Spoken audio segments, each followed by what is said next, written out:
she's the elected official. But related to that is there's going to be a sequence of laws that have to happen very quickly.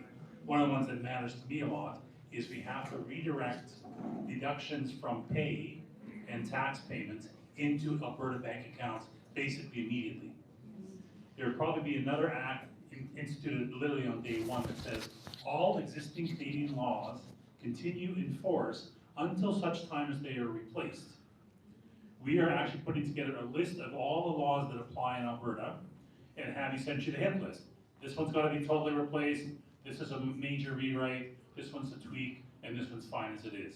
So all those things are being glued together over the coming months and will end up being with a transition plan that allows us to move.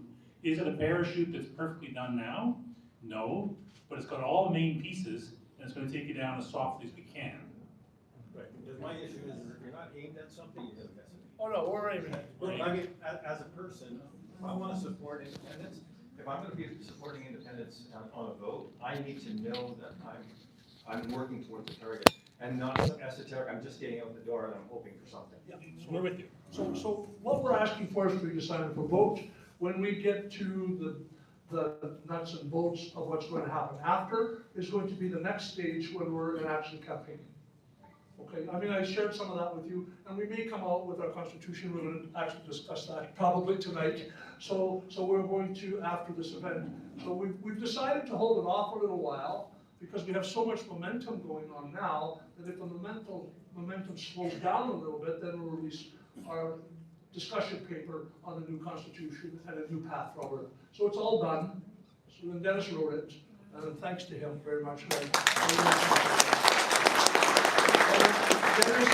and a very good team. I was just an observer. I got to sit there and watch it happen.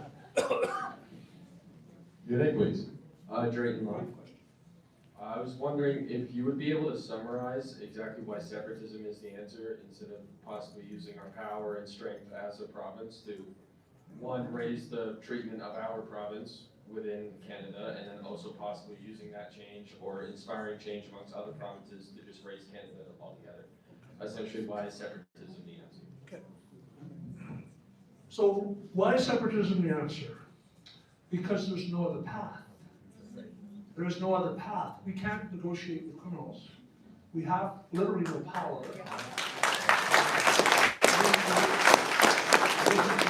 We do not control our borders, so therefore we cannot tariff other people so that we can take care of ourselves. We can't negotiate with the Americans because we have no power to do it. So if we wanted to increase our production, we can't even do that because the federal government is creating laws to cap our production. So they're capping our production so that we can't produce more, so that you can't have a better job. They're also controlling our borders, so we can't tariff the other people, but they can treat us badly and we have no way to fight back. And so they've had the opportunity to fix Alberta for 125 years. And all they've ever succeeded in doing is transferring trillions of dollars from here to there. Is trillions accurate? Trillions is accurate. So just making sure that that's the case. So they've been stealing from us since 1904. They're used to it. They understand that this money comes to them every year and it's guaranteed. And we work really hard to do it. But they've never taxed us 44%. My dad used to pay 6% tax when he was first in business. It's 44 now, and if you're earning a real living, it's 53. So 50 cents out of every dollar that you earn goes to them. Wow. Ridiculous. Okay, so the answer is, they don't want to negotiate with us. They will not negotiate with us. Did you see that slide where every province in Canada got a major project basically except us? Yeah. That's a choice. Did you see how Parliament is structured? That's also a choice. There's no alternative. There's no way home. Thanks. Thank you. Andre? My question is, recently I saw Daniel Smith saying that the government tried to take some of the land in Alberta and make a national park. And Daniel said, not an inch of Alberta will become a federal land again. So when I believe we will separate. I am optimistic about the numbers and the people that seem here. I was expecting a lot smaller group. I'm just curious what happens with land that is in the jurisdiction of the federal government. Because I'm concerned that if they grab land in Fort McMurray, say no more drilling, no more oil mining here. So what happens with the land that is already, do we get autonomy over this, or is that something that is? That's a good question. So just make sure I got your question straight. The question is, do we get the crown lands that Canada has and we hold them? Is that fair? Yeah. Yeah. So right now in 1930, from 1930, all crown interests were held by Canada, got transferred to Alberta. So Alberta is the crown, with the exception of places like parks, reserves, and military bases. Now I'm going to make an argument here. We own 12% of all the federal assets in Canada by virtue of our population. I want to make a deal with the rest of Canada. You keep all the stuff in your land, and I get 100% of what's in our land.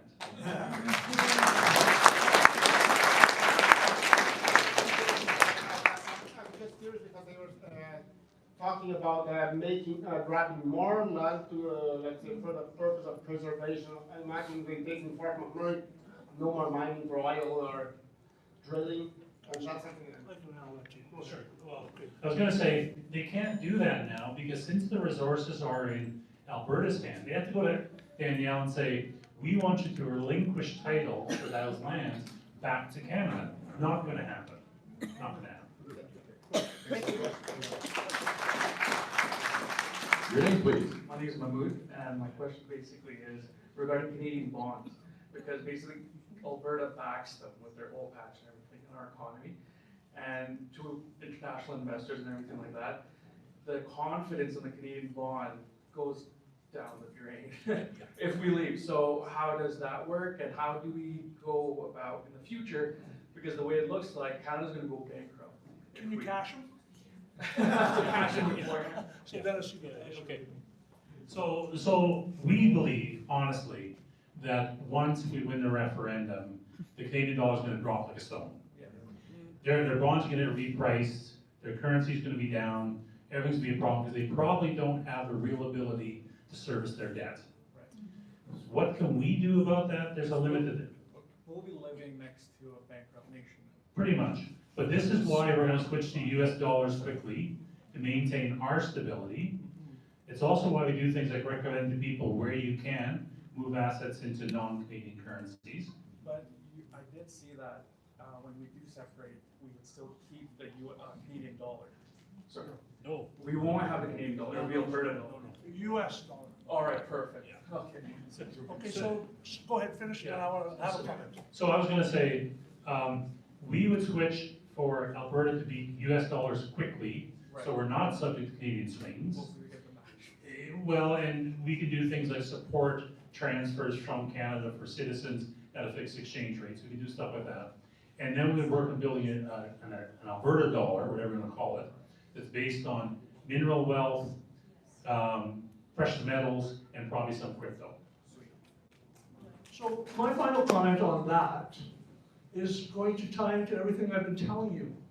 If Canada actually wanted to stay prosperous, why would they want to lose Alberta? Why would they want to take a chance on doing this? Because their agenda is to break the country, which is exactly what I'm trying to do.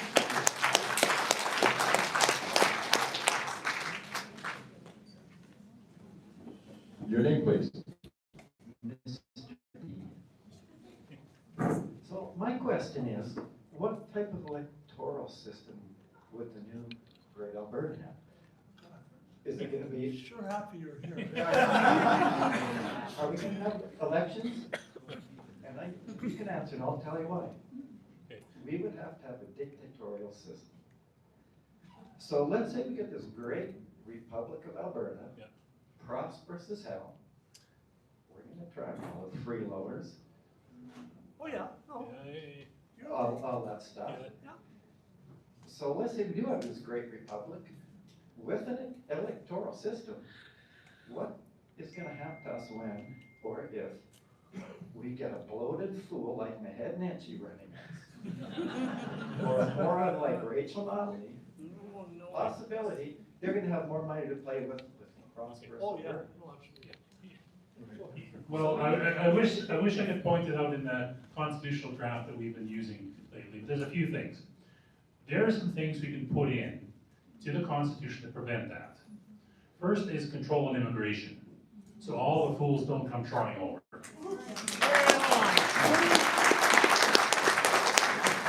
Second thing is something called term limits. So no one can serve office for more than 2 terms.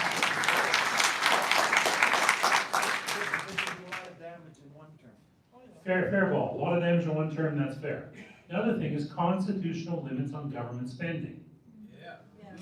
So for example, we say things like, we're putting in the Constitution things like, the government budget shall be no more than 20% of the previous 5 years GDP average.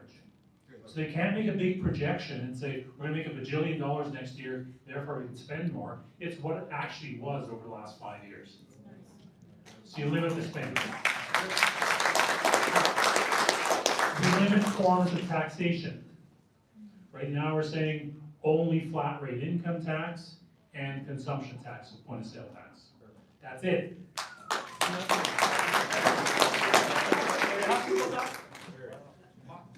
We might lose a lot of the population too.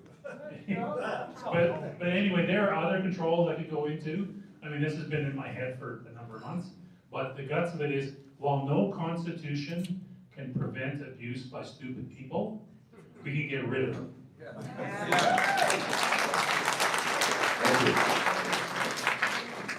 Your name, please. Hi, my name's Dave, and I have a comment followed by a question. Just want to remind everybody that after seeing the constitutional framework, the member of parliament seats that are supposed to be representative, if it's not clear before, I hope it certainly is now. One thing that I did want to point out is the American Revolution started with a 2% tax. 2%. And yet everybody is waiting for somebody else to fix their problem, somebody else to come save them. That's not going to happen. We see retirees like my mom getting $1,600 a month, worked her butt off her entire life. And yet we find the cost of living so high. Well, we haven't experienced real inflation yet. There's a lot of retirees in this crowd. If you want to experience real inflation, hyperinflation, stay in Canada. My question is how can we, the public, compel the Premier to act on a successful result post-referendum through lawful and legal means? I got that one. Show up. So we're gonna say, all right, she's not doing this. Everybody come to the legislature and take a spot on the step. Bulgaria just had 8 million people show up on their legislature and the government resigned in 2 days. There is absolutely, so here's the thing. We have to make this too big to rink. That's why you have to go to work and sign people up for us, so we can get way more people than we expect, and then we will be able to call on all of those people to support us, to intimidate the government to do what they promised to do. Basically, that's it. So I'm a UCPCA chair, I totally understand the system. The other way that we can do it is to take over constituency association boards and get 22 of them to send the same identical message and call a special general meeting on Alberta independence that should be declared by the Premier. I've already done that once. So we could do it again. You can have a special general meeting on anything. That's how we fired Jason Kenney. That's exactly how we fired Jason Kenney. So what we need to understand is it's doable, there's a path, and honestly, between us, let's just look at what just happened. We were going to lose in court, and our UCP government passed Bill 14. The day after Carney got in power, our UCP government reduced the threshold from 600,000 on a constitutional question to 177,000. I don't know, just saying.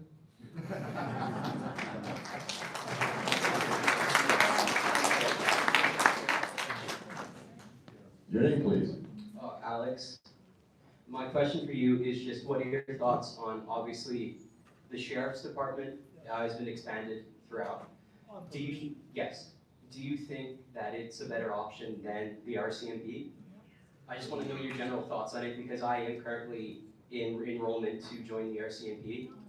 So, yeah. So join the RCMP or the state police, but I'm gonna share something with you.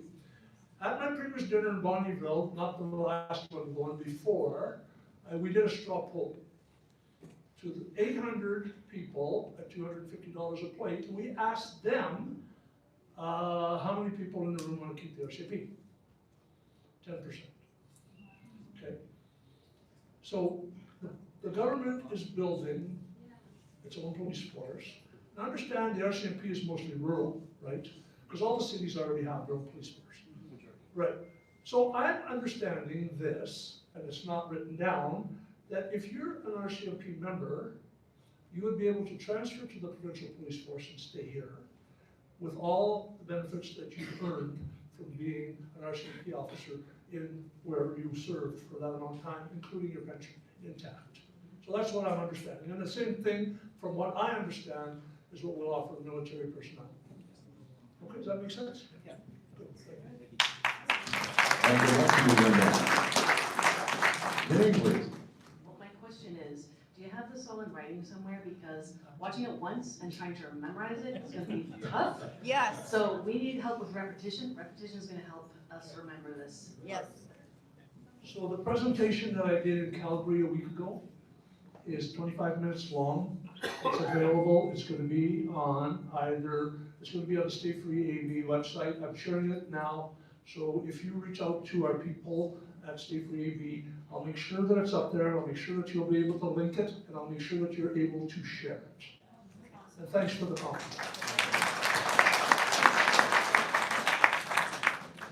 Your name, please. Mary Vale. I have a comment and also a question for you. Thank you for tonight, first of all, and I agree there is no better time to rebalance our power here with Ottawa than today. And however this is going to turn out, the time is now. Time is now. I strongly believe that Danielle Smith is our Margaret Thatcher of Canada, so I'm hoping she will step up when we get to that point. I am too. Yeah, she's amazing. One of my questions is with the Indigenous territories here and their holdings, how will that play out in this and what do you expect? Yeah, fine. I'm okay with you. So what do you do with the Indigenous people? Well, first of all, they have a choice. They can stay with Canada and the Indian Act if they want. I think it's a bad idea, but that's sort of the default option. We can also transfer the rights under that treaty under Alberta Crown Care, under Alberta Care, and continue to administer it the same way. We think the best option, though, is we can go to them and say, look, let's strike a new deal. Let's give you things you've never had before. Ownership of your own property. Some sort of compensation for the things that we promised you in the treaties. Let's give you a deal once and for all, make you equal citizens, equal partners in Alberta, and let you live your lives like all of us. Yeah. Do you have another question? I don't think it's well defined, and I think that's going to be a speed bump in our road. A lot of the people that are not for this that I've encountered and are having a hard time getting around. They don't think we can do anything. So you're talking about Aboriginal people? Yes, that is, it's a big hard. Let me help you there. Okay, so I live in the middle of 12 to 14 nations. The biggest problem historically with Aboriginal nations is chief of council. Yep. So Frog Lake, which is a 1 hour drive from my door, is going through a major scandal right now with millions and millions of dollars missing. And it's ongoing. I have a story for you that you might enjoy, and make the mood up a little bit. There was a chief in northern Saskatchewan that bought a truck with banned money. And he went to court. And the judge convicted him. And he said, well, why are you picking on me? All the other guys bought a truck. I know. That's an actual true story. So what I'm trying to tell you is this. The federal government gives Aboriginals $80 billion a year, which is $10 billion more than it costs to run Alberta. So just understand that. There's a lot of people that have a lot to lose by changing this arrangement. Most of them are boss. So I've heard firsthand from regular Aboriginal people that they're looking at this as the best opportunity they've had in 100 years. So that's the way I look at it.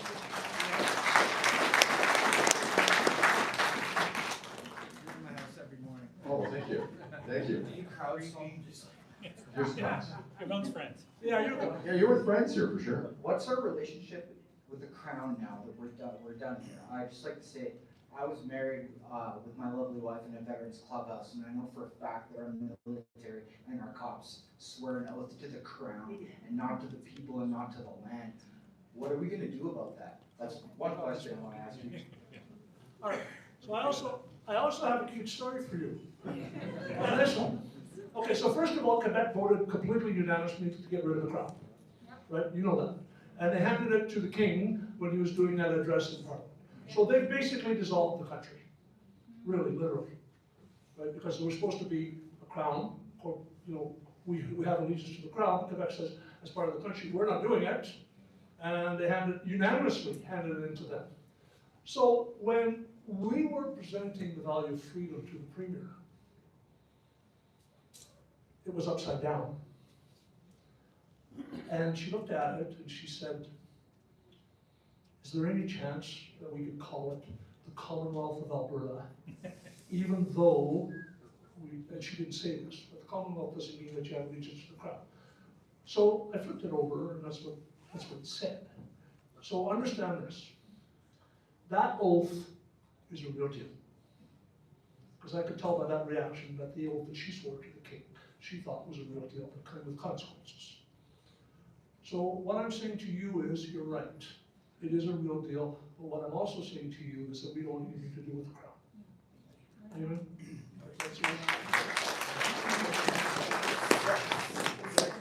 Yeah, okay, quickly. Okay. Yeah, go ahead. The RCMP members that intend to come on as sheriffs are to serve, what about the guys that were involved with everything that happened? Are we gonna allow those guys in the ranks? Well, That's all I got That's for a tough questions. one. Yeah, well, I mean, there certainly is an intent in the value of freedom as much as possible to attract RCMP officers, military people to help us build the Alberta equivalence. But it's not just, if you have an RCMP badge, you walk in. We gotta do an interview process, a check process, a background process, like you would do for anybody. Yeah. So some of them are quite happy to send them back to Ottawa.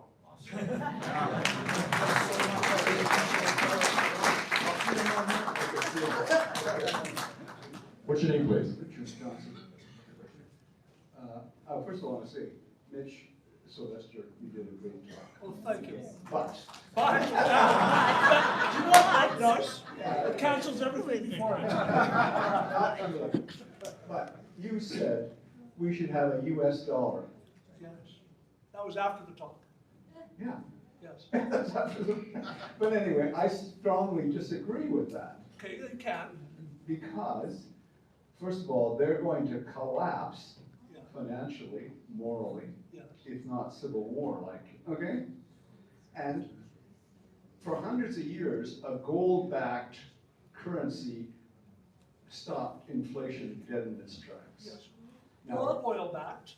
but Gaddafi and Hussein tried that, and look what happened to them. So that's the counter-argument. But American dollars are not a good idea. Yes, go ahead, grab that.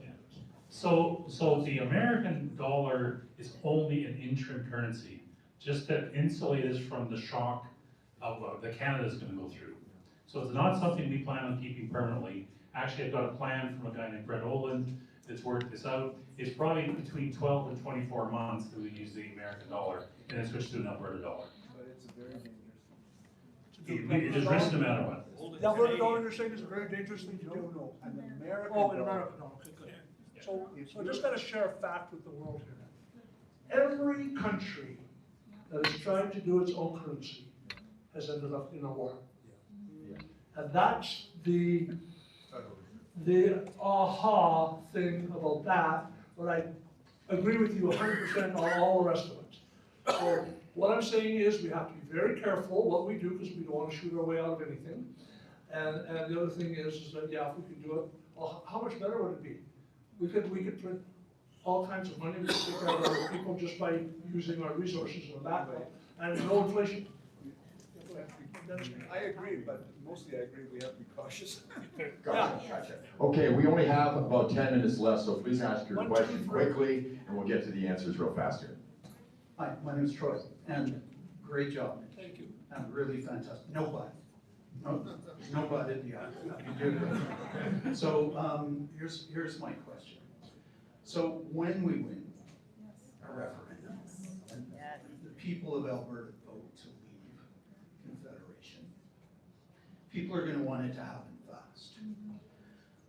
My understanding is that pursuant to the Clarity Act, this has to go through the House of Commons, and we need to negotiate with the rest of Canada. We're talking about cutting off the biggest source of funding for the entire country. They're not going to go quietly into the night. So my question is, when they say no, when they stonewall, when they delay, what contingency plans are in place to counter that? Well, can I tell you that we have one? Can I tell you we can't tell you what it is?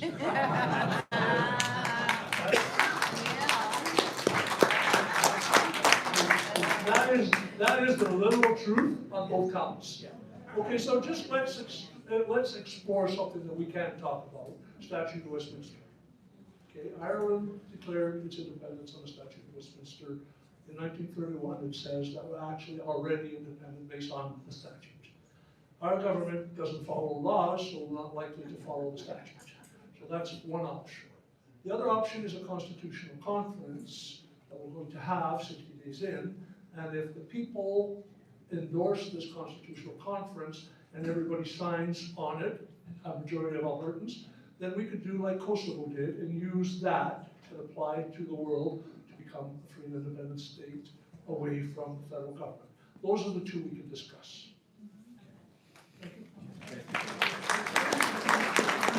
Your name, your question, please. Yeah, my name's Kevin. Currently, the Canadian federal debt is around 1.5 trillion. Yes, sir. If this goes through and we end up negotiating and we get saddled with a bunch of that debt, what's the plan? Because obviously that would affect the financial benefit of an independent Alberta. So the discussion around debt is actually more complex than you think. First of all, I mentioned that Alberta owns 12% of all the parks and stuff in Canada, and theoretically 12% of the debt. But remember that debt was incurred many times for purposes not related to Alberta assets, not related to Alberta operation, and therefore you can assume if we're going to negotiate and say, no, we're not going to take a per capita level, we'll take something less. So that's a fair negotiation and will likely happen. Second thing is even worst case that we took on the 12% of the Canadian debt, we have the financial capacity to handle that. It's an extra burden. It would take away from other spending, of course, but it's something we could manage down over time. I have a question. So does our over-contribution fit into that equation? Yes, that's a good add, because we calculated on the value of freedom, we take half of the CPP plan back. One of the concepts we discussed was, well, the half we don't get, how about that's our share of the debt?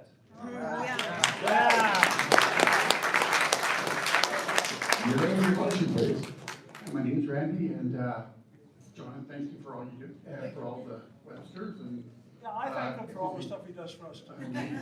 you're all great volunteers, everybody, thank you.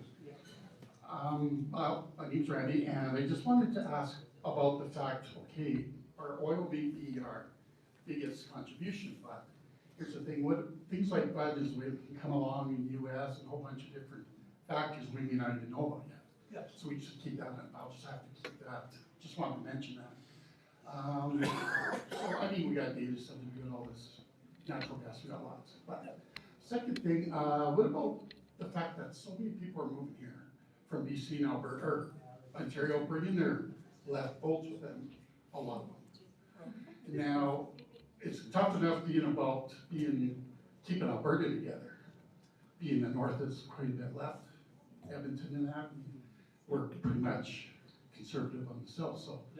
I just wanted to ask, do you guys maybe have a chance to go do more like university events and things with young people and kind of get to that crowd? And also, you're also going to Edmonton, and you're at the Edmonton hockey games. So maybe if we can get into the Calgary hockey games, do it publicized, that would be wonderful. Yeah, that would be okay. Okay, the first thing I want to do before I answer that is thank everybody, thank all the volunteers while I have an opportunity.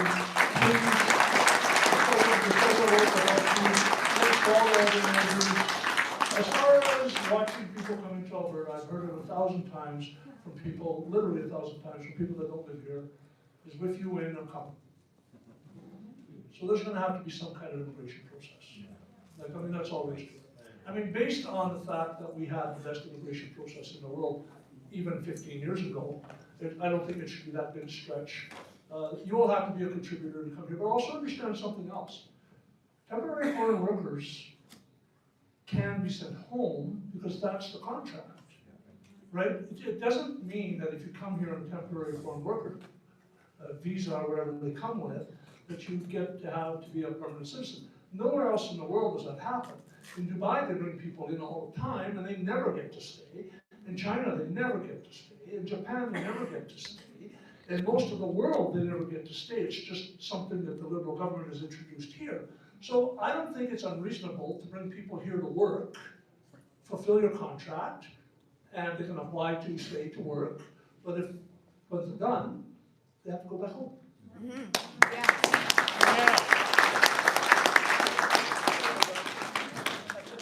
Thank you very much to Mitch and Janice. Thanks for great questions. Don't forget, StateFreeAlberta.com. Go over there and check it out. Lots of things you can do. You can canvass, you can volunteer your time, you can donate. And this has been great. Thank you so much for coming out. Have a safe trip home.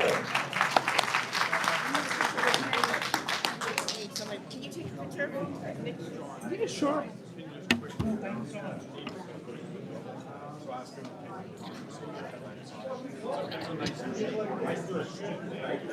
Let me show you the crowd, guys. People already left, some of them. We have to be out of here in the next few minutes. We'd appreciate it, but go slowly and safely, please. Thank you. Guys, thank you so much for joining. Thank you so much for joining the live stream. I hope you enjoyed it. I had to start multiple live streams. One of the software for some reason didn't work properly. The one that actually is paid, not free, so that one didn't work. So I had to switch to the free version that actually does work. Guys, I think we peaked at 185 people watching it on previous live stream. Yes, guys, it's seriously, that's the one that I paid for is the one that didn't work. Thank you so much, guys. I'm going to see if I can upload the previous one too. I'll see. I will see if I can upload the one that actually that I paid for to work to make it perfect. No worries, guys. I'm gonna go take a picture with Mitch. There is another YouTuber behind me. Guys, see you next live. See you next video.